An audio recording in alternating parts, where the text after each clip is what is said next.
ರೇವಣ್ಣ ಅವರದ್ದು ಎನ್ನಲಾದ ಅಶ್ಲೀಲ ವಿಡಿಯೋಗಳು ಹರಿಬಿಡ್ತಾ ಇದ್ದ ಹಾಗೆ ಅದೆಷ್ಟೋ ಜನ ನಾಯಕರ ಎದೆಯಲ್ಲಿ ಡವಡವ ಶುರುವಾಗ್ಬಿಟ್ಟಿದೆ. ಅರೆ ನಮ್ಮ ವಿಡಿಯೋ ಯಾವಾಗ ರಿಲೀಸ್ ಆಗತ್ತಪ್ಪ ಅಥವಾ ಯಾವಾಗ ವೈರಲ್ ಆಗುತ್ತಪ್ಪ ಅನ್ನುವಂತಹ ಭಯದಲ್ಲಿ ಆ ನಾಯಕರು ಬದುಕ್ತಾ ಇದ್ದಾರೆ. ಹೀಗಿರಬೇಕಾದ್ರೆ ಆ ಸಾಲಿನಲ್ಲಿ ಸೇರ್ಕೊಂಡಿರುವಂತದ್ದು KS ಈಶ್ವರಪ್ಪನವರ ಪುತ್ರ ಕಾಂತೇಶ್ ಕೂಡ ಅನ್ನೋದು ಇಲ್ಲಿ ಅಚ್ಚರಿಯ ಸಂಗತಿ.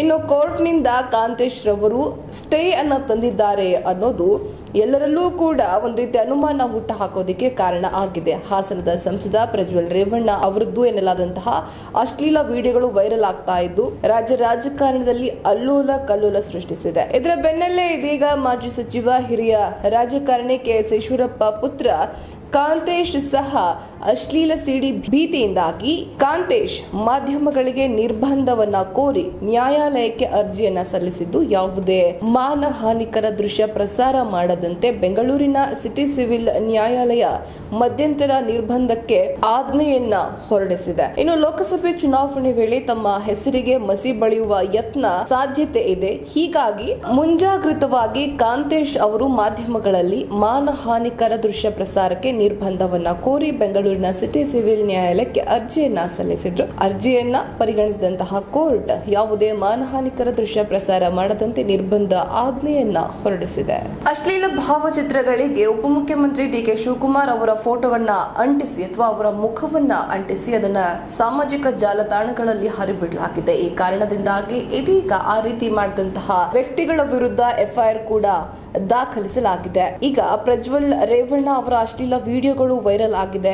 ಈ ಸಂಬಂಧ ಪ್ರಕರಣ ಕೂಡ ದಾಖಲಾಗಿದ್ದು SIT ತನಿಖೆಯನ್ನ ನಡೆಸ್ತಾ ಇದೆ. ಇದರ ಮಧ್ಯೆ ಉಪಮುಖ್ಯಮಂತ್ರಿ KPCC ಅಧ್ಯಕ್ಷ DK ಶಿವಕುಮಾರ್ ಅವರ ಫೋಟೋಗೆ ಬೇರೊಂದು ಅಶ್ಲೀಲ ಚಿತ್ರವನ್ನ ಅಂಟಿಸಿ ಅದನ್ನ ವೈರಲ್ ಮಾಡಿದ್ದು ಈ ಸಂಬಂಧ KPCC ಕಾನೂನು ಘಟಕ ದೂರನ್ನ ಸಲ್ಲಿಸಿದೆ. ಅಶ್ಲೀಲ ಚಿತ್ರಕ್ಕೆ DK ಶಿವಕುಮಾರ್ ಫೋಟೋವನ್ನ ಮಾರ್ಫಿಂಗ್ ಮಾಡಲಾಗಿದೆ ಎಂದು ಆರೋಪಿಸಿ ಸಂತೋಷ್ ರಾಜೇಶ್ ಕೇಸರಿ ಸಾಮ್ರಾಟ್ ವಿರುದ್ಧ ಬೆಂಗಳೂರಿನ ಹೈಗ್ರೌಂಡ್ಸ್ ಠಾಣೆಗೆ ದೂರನ್ನ ದಾಖಲಿಸಿದೆ. ಬಿಜೆಪಿ ಮುಖಂಡನ ಅಶ್ಲೀಲ ಭಾವಚಿತ್ರಕ್ಕೆ DK ಶಿವಕುಮಾರ್ ಮುಖ ಜೋಡಣೆ ಮಾಡಲಾಗಿದ್ದು ಇದೀಗ ಆ ಎಡಿಟೆಡ್ ಫೋಟೋವನ್ನ ವೈರಲ್ ಮಾಡಲಾಗಿದೆ. ಇನ್ನು ಫೇಸ್ಬುಕ್, ಯೂಟ್ಯೂಬ್, X ಖಾತೆಗಳಲ್ಲಿ ಈ ಒಂದು ಫೋಟೋಗಳನ್ನ ಪೋಸ್ಟ್ ಮಾಡಲಾಗಿದೆ. ಹೀಗಾಗಿ ಕಾನೂನು ಕ್ರಮ ಕೈಗೊಳ್ಳಬೇಕೆಂದು KPCC ಕಾನೂನು ಘಟಕ ದೂರು ನೀಡಿದೆ. ಈ ದೂರಿನ ಮೇರೆಗೆ ಬೆಂಗಳೂರಿನ ಹೈಗ್ರೌಂಡ್ಸ್ ಪೊಲೀಸರು ಸಂತೋಷ್ ರಾಜೇಶ್ ಕೇಸರಿ ಸಾಮ್ರಾಟ್ ವಿರುದ್ಧ FIR ದಾಖಲಿಸಿಕೊಂಡು ತನಿಖೆಯನ್ನ ಕೈಗೆತ್ತಿಕೊಂಡಿದ್ದಾರೆ. ವಿಜಯಪುರದ